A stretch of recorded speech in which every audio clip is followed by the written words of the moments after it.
Born from Debian, Ubuntu became a phenomenon in the early 2000s, gaining popularity and appreciation from both new and experienced users.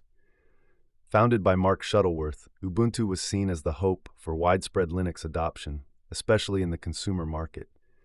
Ubuntu's key achievement was introducing a user-friendly distribution that was ready in a few clicks and compatible with most hardware.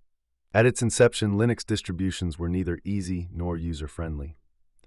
For about 5 years, Ubuntu created a phenomenon, but gradually it failed to capitalize on its innovative drive, instead clumsily mimicking Red Hat's model. Looking back, with many introduced and closed projects, there's little room for positive considerations.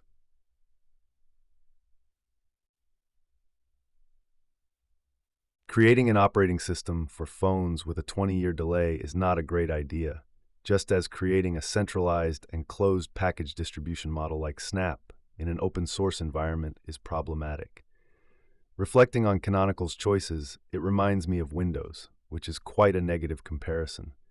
It's absurd, almost insane, to think that while all environments are becoming more transparent and open, Ubuntu continuously closes itself off. This model does not reflect the promises Ubuntu made nearly 20 years ago.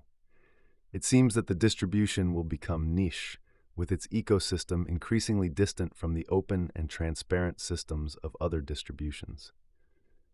There's a strong trend to differentiate currently, and it's understandable as everyone tries to offer something different.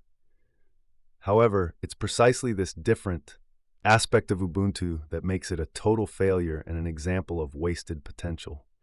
I am sorry, I was an avid and happy Ubuntu user at least until Unity. Then something broke, and I don't think it happened to me alone. I tried the new LTS version and was a lot below my expectative.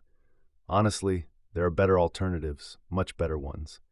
I am disappointed, especially when I think about what Ubuntu could have been. Certainly not a missed opportunity.